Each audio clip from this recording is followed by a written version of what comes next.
Okay, so we are doing this booklet, and we're all the way at the end. We're talking about the third Beis Hamikdash.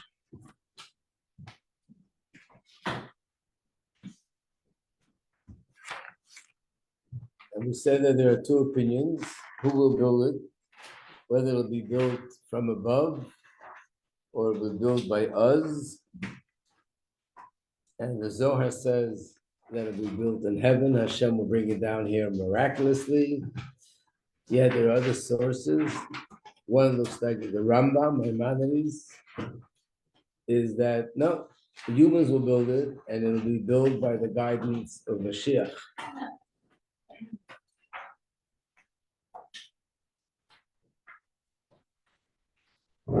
So there are a few answers to this. We're all the way at the end of the book, the page that says 169. That's the last thing we learned last week. 2 days ago. Actually, yesterday. Sorry. Okay. So the first answer was it's no contradiction, because in a sense, the Beis Hamikdash has a sort of body and a soul. The physical features of the Beis Hamikdash are the walls and all the articles that were there, the Mizbeach, thing for washing their hands, the incense, everything that was built physically. And yet, there's a presence of godliness in the Beis Hamikdash, and that presence of Hashem is sort of the soul, the spiritual component of the Beis Hamikdash. So basically what he's saying is that when Mashiach comes, both things will be new, unprecedented. Number one, there'll be new physical structure. It never existed before. And this structure will be built by humans. On the other hand, Hashem will have his presence descend in that Beis Hamikdash, again, in a way that was never happened before, on a level that was never there before. And that's why the Beis Hamikdash will be eternal. And therefore, both things are true, that the spiritual sort of form of the Beis Hamikdash will come from above, and the physical structure to contain it will come from below, like a little bit like in a soul and a body. So we turn the page to 170. There's a few other explanations.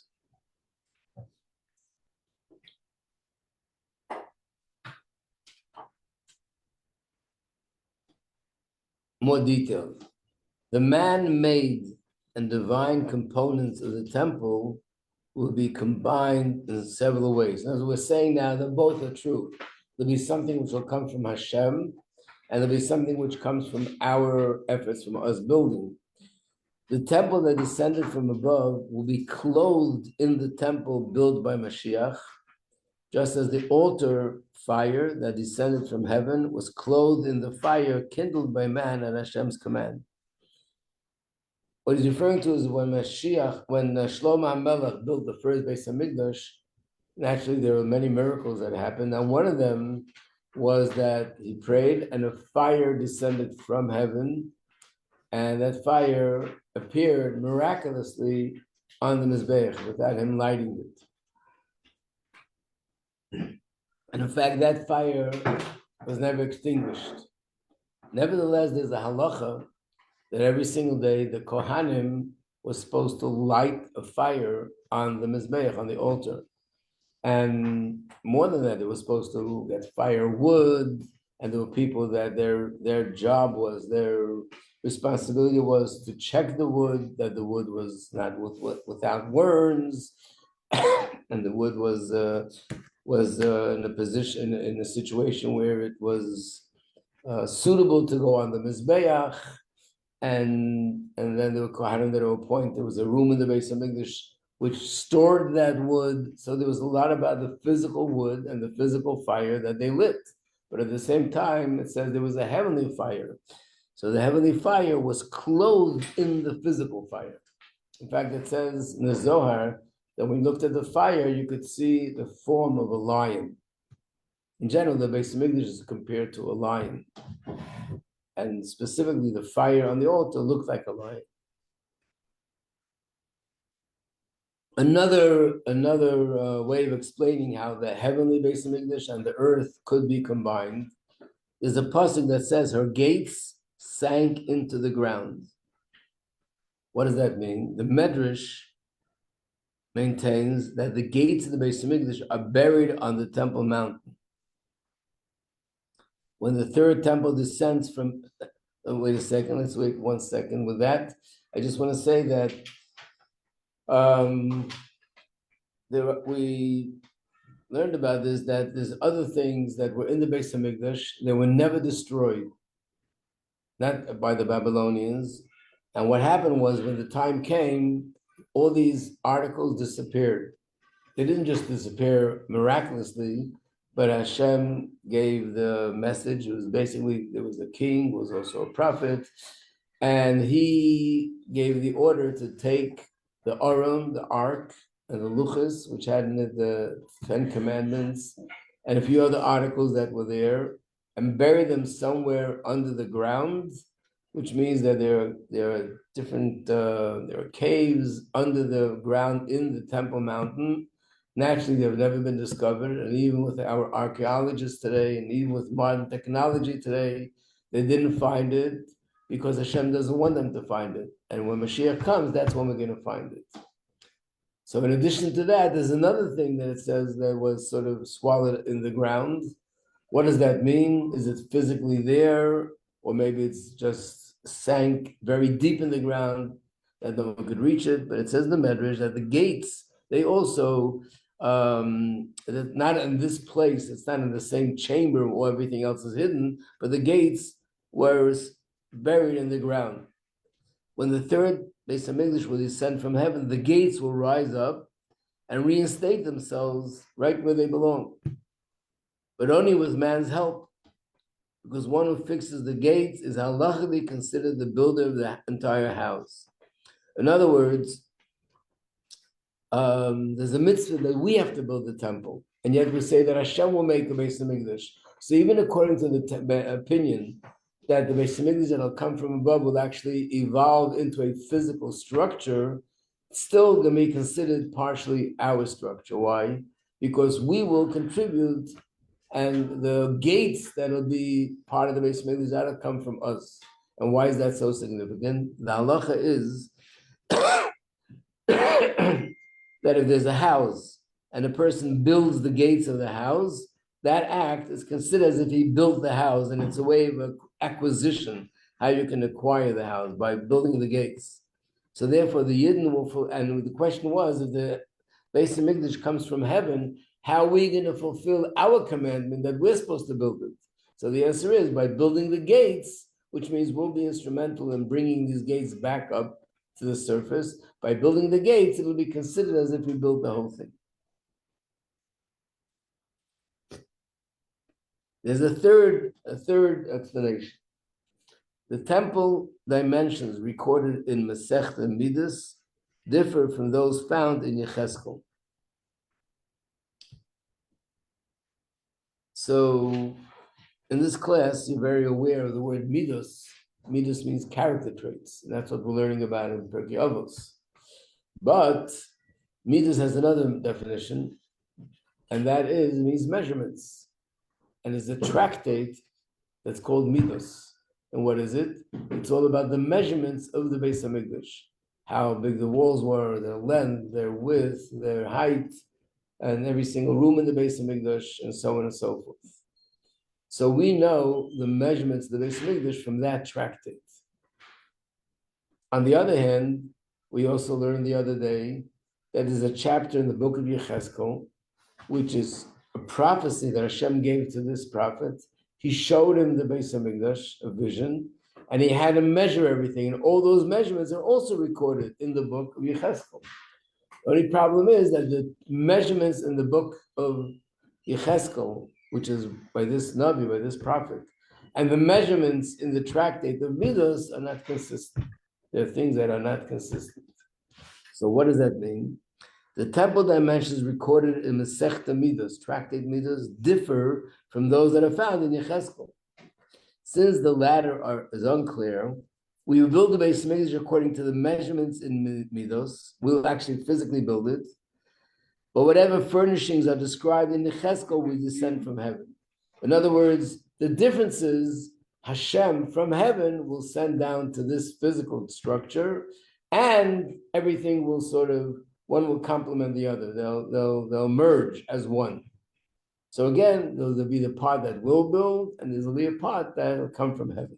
These are three different explanations.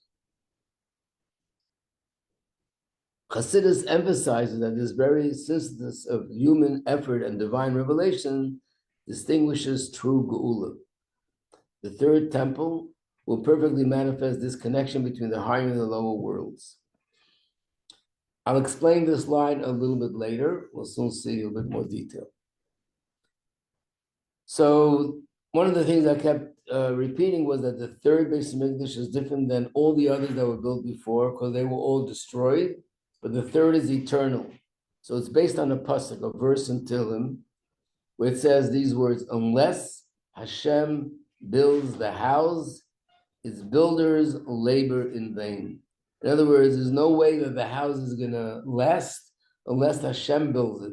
Literally, it means that what people do needs Hashem's protection. But the deeper meaning is referring to the house of Hashem, the Beis Hamikdash. They were all built by humans, and therefore they all didn't last eternally. The Zohar says that this is noted, the first and second temple were built by man, and therefore had no future. In other words, it wasn't eternal.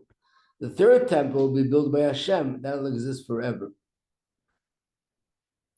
Many statements of Chazal, means of our sages, affirm that the third Beis Hamikdash will be eternal. For example, the Gemara points out that the location of the temple is called a mountain. Avraham Avinu, when he went and he referred to the future spot of the Beis Hamikdash, he called it a mountain.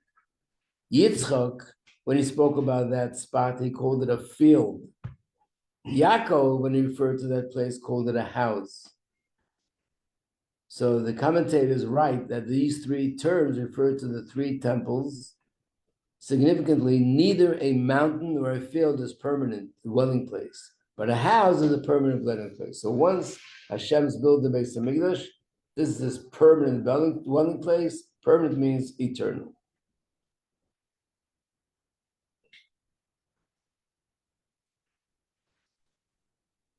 This is similar to what it says about Tchias HaMesim. I know Rabbi Duba, when he was substituting, he taught a lot about Tchias HaMesim.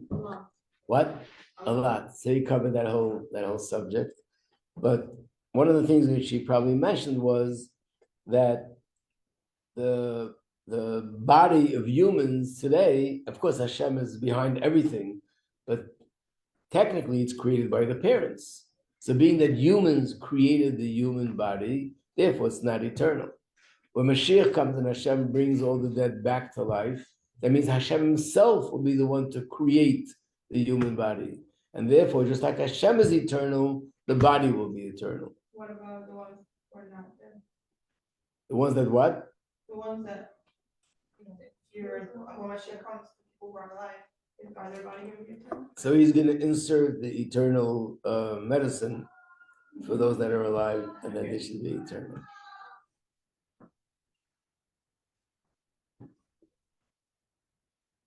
Yeah, obviously, there'll be something which will be, besides the fact that there'll be so much changing in the world, Hashem will obviously do something to our bodies that this will be eternal.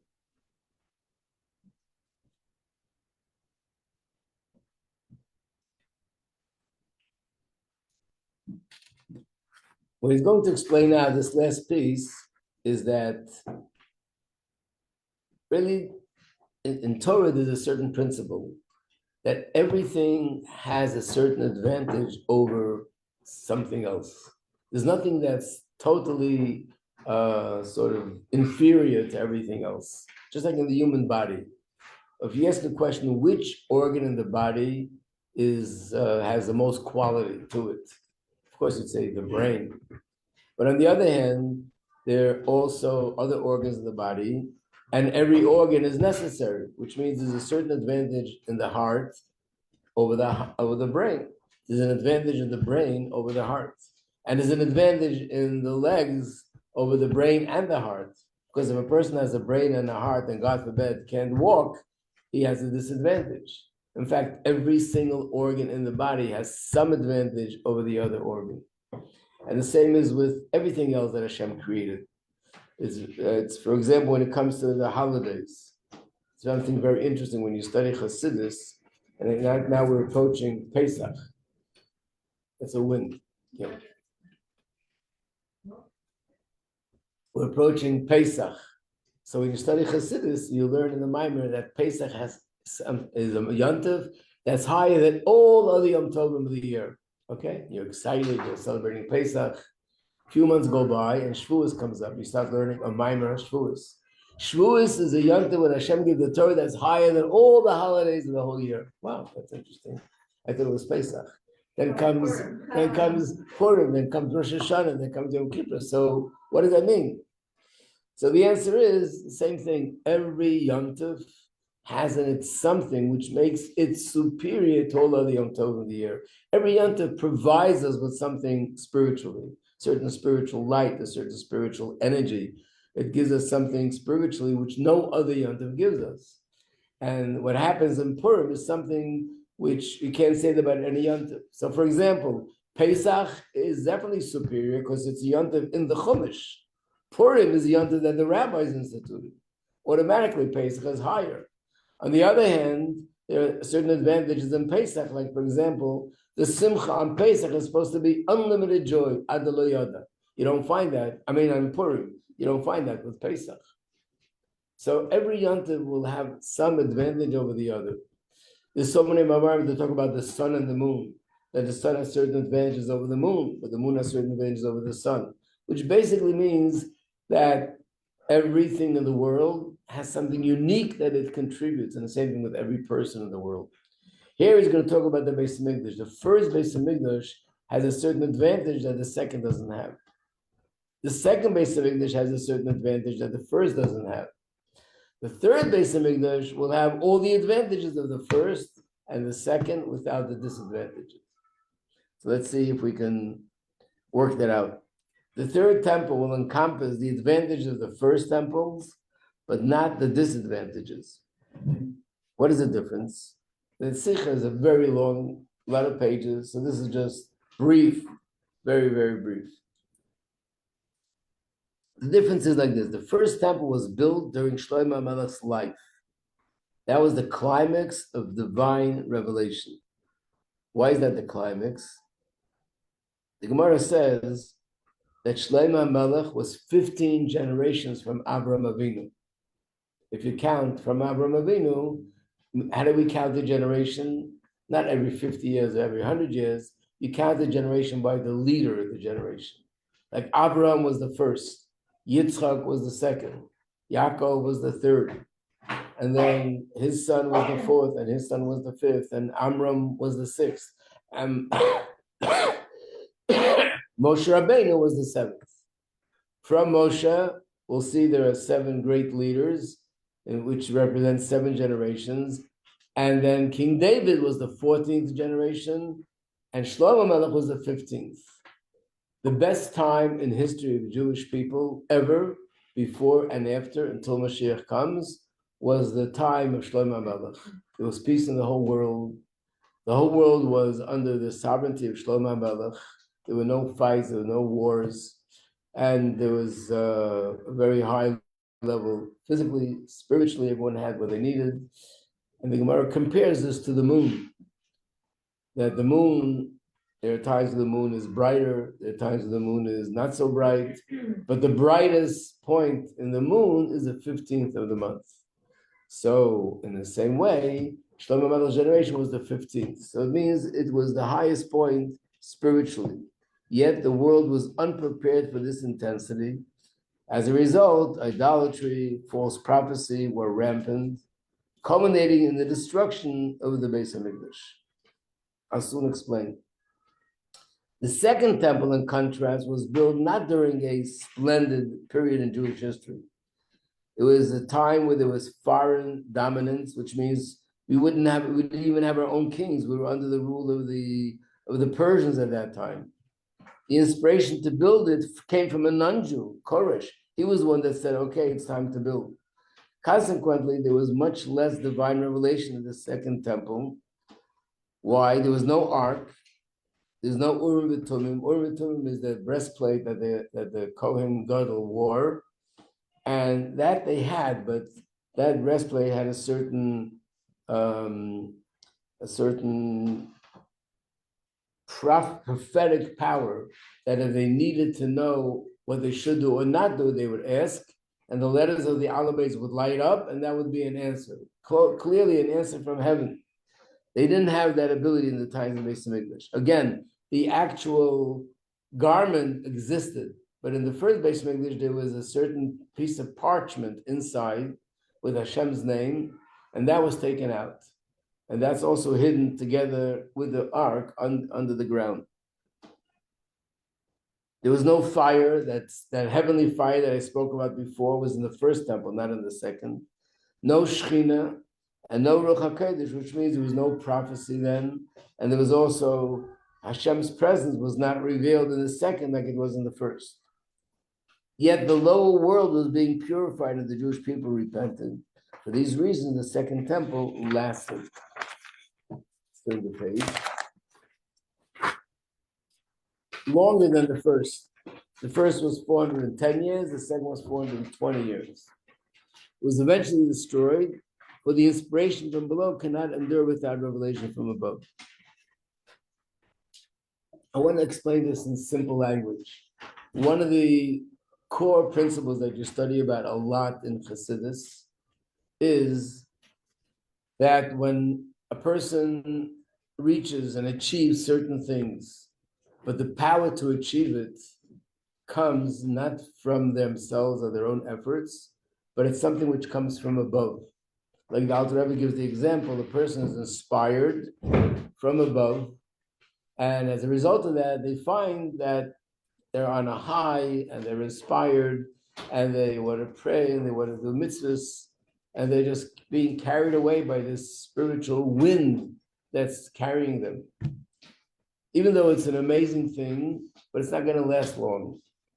Because anything that comes from the outside, then it's not really internalized. And if it's not internalized, eventually it'll fade away.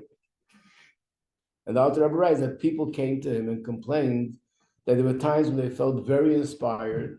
As a result of that, their prayer and their study Torah for weeks was on a very high level, and then it all disappeared. So what does that mean? That was just a fantasy, that they were fooling themselves? The Rebbe says, no, it was true. But it came from an inspiration from above. And therefore, you didn't really internalize it. And because you didn't internalize it, therefore, eventually it fades away. Like the example, we have a wind blowing, like when you have a wind blowing right now, I think it's blowing at 36, 40 miles an hour. So you have a piece of paper that's going to be flying in the wind. It's going to be flying high on top of the Empire State Building. It's going to be flying 40 miles an hour, but that's only as long as the wind is blowing. Once the wind stops, guess what? The paper goes back down to exactly what it was. Nothing has changed in reality. But it was flying. The answer is it wasn't really flying. The wind was carrying it. So sometimes there's something spiritual that carries us, and that's amazing, but that's not internalized. When is it internalized? If it's something that I worked on, something that I labored, and I made every effort to internalize it, then it becomes something internal. And if it's internal, it is something which is more permanent.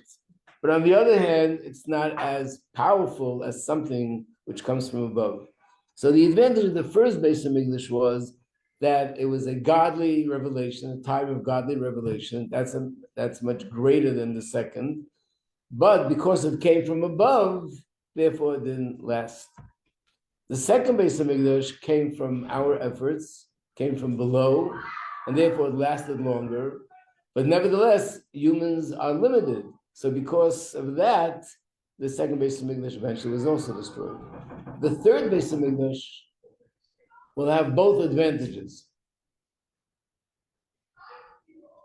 One advantage is that there'll be a time where no one's shaking, they're just shaking the whole building, so the door's also shaking. So these are the high school kids. Are they high school? Whatever they are. They're definitely not from part of the school.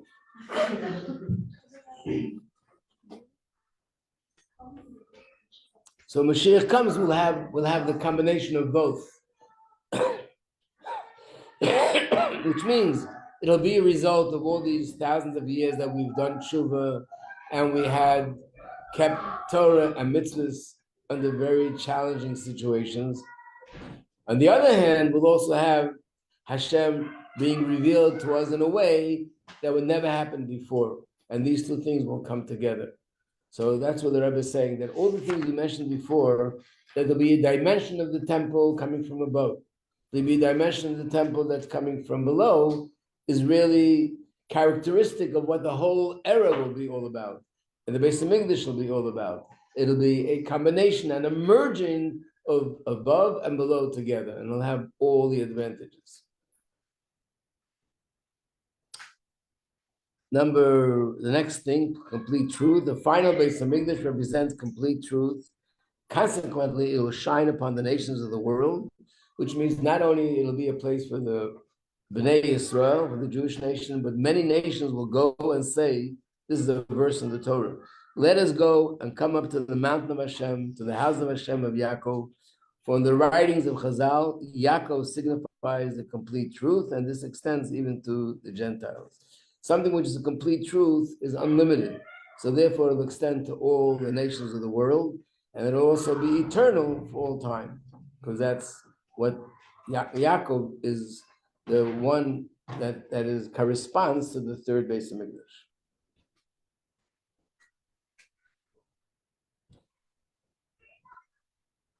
So I just want to complete this whole thing with one more point.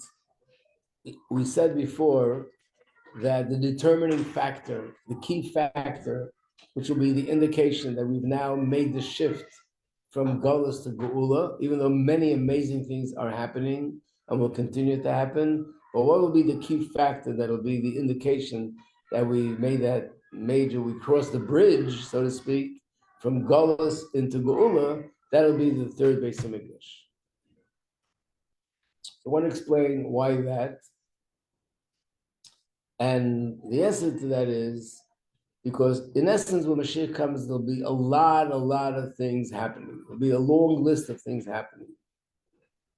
A little bit is mentioned in the Rambam. There won't be any wars. There won't be any hunger. There won't be any disturbances. There won't be any jealousy. There won't be any competition. Someone just sent me a WhatsApp where they were interviewing Elon Musk about AI, about artificial intelligence. And they're asking him, so what do you think it's going to look like in like 5-10 years from now? He says in 5-10 years from now, the robots will be operating independently. And they'll be doing everything that needs to be done. That's it. Everything will be happening by robots. So the person's interviewer says, that's pretty scary, right? What are people going to do? I mean, everything says, yeah, the robots will do everything. There won't be any expenses involved because they'll just do whatever you need. They'll do your laundry, they'll clean the house, they'll do all the work that the factories need. So what are people going to do? They're going to go crazy. He says, no, on the contrary, it'll be a time where people will be looking for more meaningful things in life, and they're going to live a more meaningful life because everything else is being taken care of. So what he says and what he's saying from just from his sort of business perspective is really, we're hearing words that years before you never would have heard this coming from a person who's not speaking about Torah. In the Torah, that's what it says. Mashiach will come. There won't be any concerns. Everyone will be free just to spend their time on developing and advancing their relationship with Hashem. But to hear it from a scientist or to hear it from someone who's speaking just from a secular perspective would be unthinkable.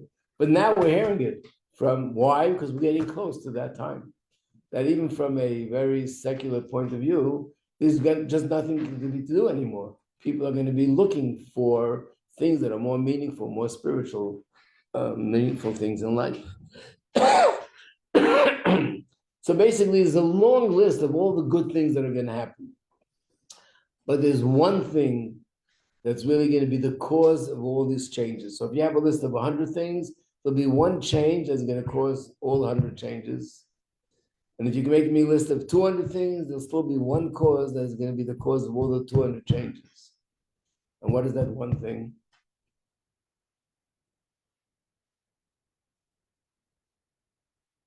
Anybody want to guess?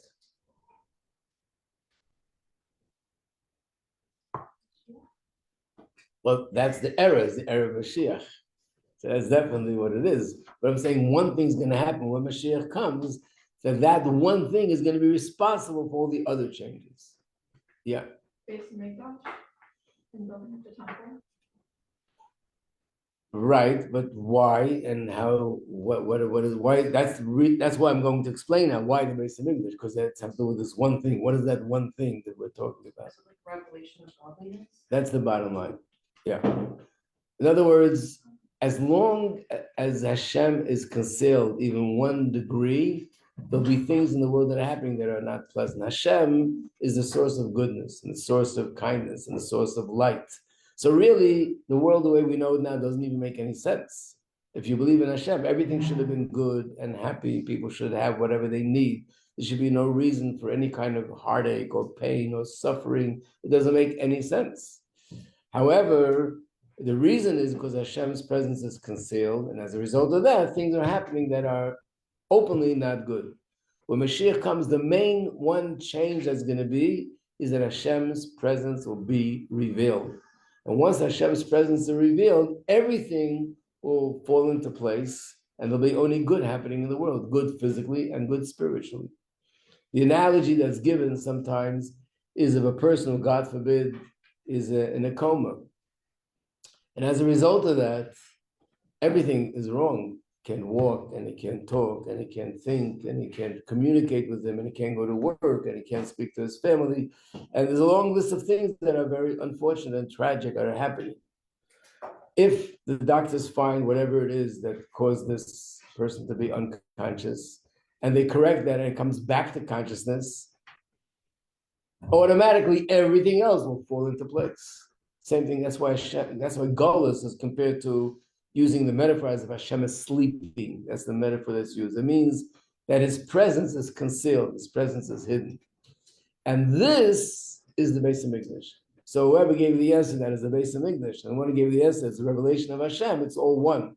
Where will that revelation take place? What's the organ? Just like in the body, there's an organ that holds the soul, which is the brain and the heart. In the universe, the organ that contains Hashem's presence, and from there is generated to the whole universe, is the Beis Hamikdash. And therefore, once that's built, we know that now we've crossed the bridge, and now all these other major good things that we're talking about, that's when they'll be happening. And yes, there'll be stages, it'll be advancing from time to time, more good things, but in general, that'll be the turning point. A lot of things are turning points, seeing certain things that are happening now are already turning point, but this is the major turning point that's going to be the indication that we've crossed the bridge into a new era. Any questions? I'm talking too much. Any questions? Question. Baruch Hashem. Thank you. Not really related to this, but when Moshiach comes and we all need to go to Israel, like, will we need to buy tickets? Like, will everybody just like go? And Every airline in the world will contribute their services. And they'll say that any Yid that wants to go to live in Israel is welcome to use their airlines. So it'll take a few hours, everybody will be transported. What? You can't just like appear there. Well, Like teleport? no, there is a source that says that will be transported by clouds, which means it'll be a miracle. You'll be standing on Eastern Parkway, and the next thing you know, you're near the Beis Hamikdash. So there could be a miracle, and that would be more fascinating. But if things that, remember we said, it can happen even in a miraculous way or in a natural way. It happens in a natural way. Again, years ago, people couldn't even imagine that. How would the people imagine years ago that everyone's going to go to Israel? Get in your horse and wagon, start a trip. You'll get there who knows how many months later. The winter, the weather, going on the ocean, the water, the waves. Today, it's imaginable in a way that we can relate to it, in a way that years ago people could never relate to it as reality. Today, you can relate to it as a reality because theoretically, like I said, if every airline would offer their services and Jews from all over the world would be transported to Israel, it would take no time and we'd all be there. But of course, a miracle is much more exciting. And just going to Israel without paying for a ticket, come on, that's not such a big deal. Isn't it also like almost like the whole world is gonna be Israel? That what? Like the whole world is gonna be Israel? They only physically have to go to Israel? Yeah. It means that the holiness of Israel will spread to the whole world. That's true. But when it says that when Mashiach comes, there'll be the ingathering of the exiles, that means literally. I think I told you the story once. What? What if it like expand? I think all the Jews are gonna be a little. How are we going to fit? Yeah, I feel like it was like the torture. Once you talk about miracles like the dead coming back to life, all the other miracles are like a joke. It's a joke. I told you the story once that I was going to speak somewhere about Moshiach on Long Island. And a friend of mine met me and he said, you're going to Long Island? No, don't talk about going to Israel because people there love their homes, Long Island. They have their mansions. They're not going to want to hear that. So I'm not going to say something which is not true, but I decided, you know what? Maybe I should just not talk about that part of it. I gave my whole speech. Then comes questions and answers. What do you think was the first question? Rabbi, when it says that we go back to Israel, does that mean literally? Because I heard that Israel will spread to the whole world. No, here goes.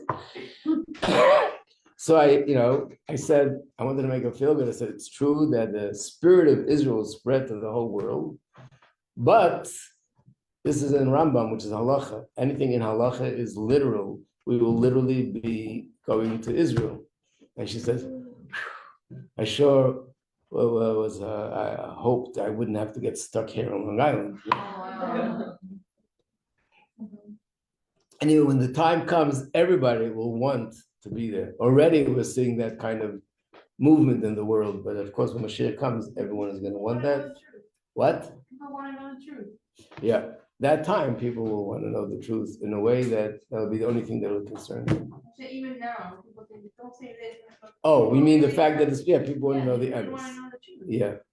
Not to say, are we actually going to go to Israel? Well, I don't know. Let's talk about it another time, No, they want to hear the emes, and they're ready to accept emes because it's emes. Yeah. Okay, everybody have a great Shabbos. The Shabbos is, related to Mashiach because it's about the red heifer. When Mashiach comes, that's one of the first things he's going to do to purify everyone. Good Shabbos, Rabbi Majeski. Thank you.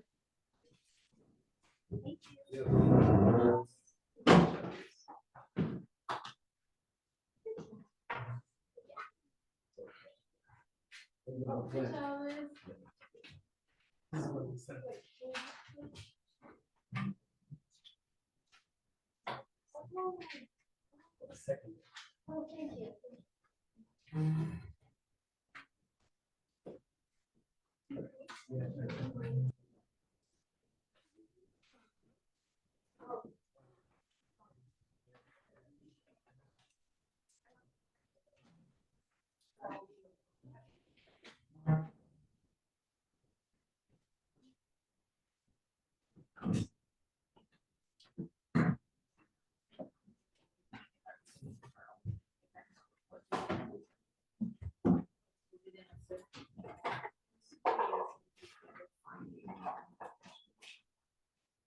But how do you think we'll find out?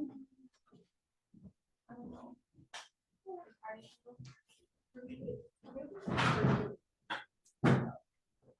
Okay, TV show me the concept. Figure it out.